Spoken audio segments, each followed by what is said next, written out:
Welcome back. We're here to talk about Saturday's Premier League match between Bournemouth and Watford. Start with the home side, Pascal. Defeat to Stoke last time out, but it was overshadowed by another devastating injury to a key player. Yeah, Callum Wilson, their top scorer, he's out for a minimum of 6 months with the ACL, ruptured ACL, and I think I saw the average for players who do their ACLs, it's usually a bit longer than that, and that'll probably rule him out for the rest of the season, which is just such a crushing blow. You know, they spent their two biggest money signings in the summer, Tyrone Mings, Max Gradle suffered similar injuries. Mings is out for about 12 months. Gradle has got a similar injury to Wilson, so he could be out for most of the season. So, you know, I think Mings was sort of bought more as a future investment, but Gradle and Wilson, they would have been two of Bournemouth's key players, and they've lost them both now for almost all of the season probably. So it's just such a cruel blow, because Wilson especially, he'd been their star player. I think he was 5 goals in 6 games before the Stoke match, which was the joint top scorer with Mahrez. So he'd been doing so well, and some of his finishes, you know, the overhead kick, that the one when he rolled the Sunderland defender and shot that in, brilliant goals he'd been scoring. So it's a massive blow for them now, and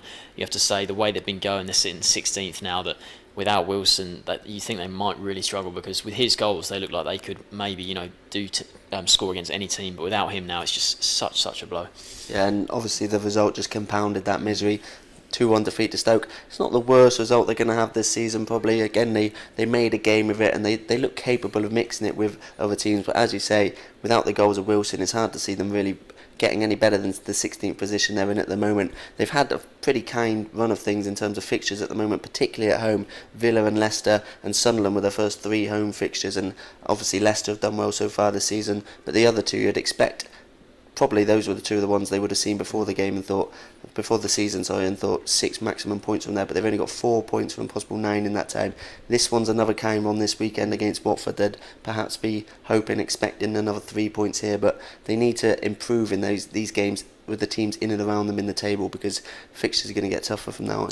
Yeah, they certainly are. Just looking at their run of form coming up, they've got City, Spurs, then Liverpool in the League Cup, then back to the league, Southampton, Swansea, Everton, Chelsea and Manchester United. It's just going to get so much more difficult for them, and we talked about the injuries, and the thing is they're missing 2 of their key players from last season, sort of Harry Arter in midfield. He was their star central midfielder. He hasn't played once this season because of injury, and Tommy Elphick, who did start the season at centre-back, he's now out injured, and the thing is they've only got 1 clean sheet in 7 Premier League games this season, so they are struggling to keep teams out, and Elphick was sort of their real leader at the back, so without him there, Arter was a really good box-to-box midfielder. They're missing him, and obviously Wilson spearheading the attack. That's kind of the backbone of their team there, basically their backbone from last season, all out injured at the moment. So such a blow. I know they've bought players in and around them, but when you've got, you know, they're so used to playing under Eddie Howe, those 3 players, and they were the real, like I said, backbone to that team. So without them there, I think Bournemouth could really struggle in the sort of the next month or 2. It was obviously Bournemouth who led the way for most of the Championship season, won the title in the end, but Watford, and you'd have to say Norwich as well, they probably adapted to the Premier League a bit better than Bournemouth have. Past experience might help with that. I think also the playing style of them helps with that. Bournemouth obviously an open team, they like to attack. Watford a bit tighter at the back. I think in their 7 league games so far, there's only been 11 goals in total, which is a league low. They keep things tight. It was the same again against Crystal Palace. Just got edged out on that occasion, 1-0 last time out. Johan Kabai's second half penalty, but again they look decent in that match. They look solid enough to give a lot of teams a game in this division. Palace, as we know, they've had a really good start to the season, so a 1-0 defeat to them is not the worst thing in the world.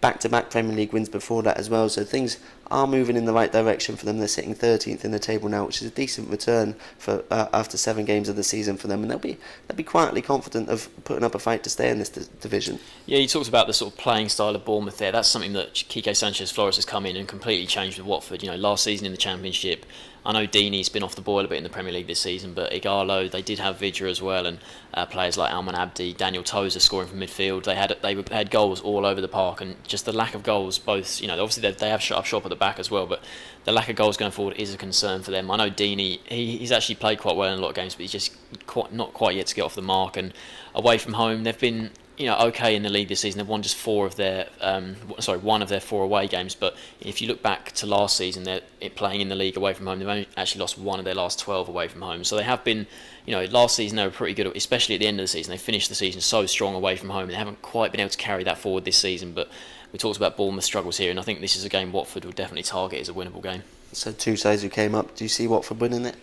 I think I do, actually. I think that injury to Wilson could really hurt Bournemouth, like I've already said. And I think Watford, you know, you talked about, they did pretty well against Palace. They're just losing out to that penalty. So I think Watford here, they'll probably frustrate Bournemouth. I think they might just nick it 2-1.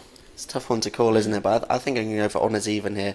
Obviously, as you say, the Wilson injury, huge blow for Bournemouth, but they signed Glenn Murray. He's got some experience in this division. He might be able to give them a few goals that they might be missing from that Wilson injury. Watford, tight at the back, but if this game was played last season, you back Bournemouth, I don't see too much difference between the two sides this time around, so I think I'm going to go for 1-1 draw. So going for 1 draw and a narrow Watford victory. Thanks for joining us.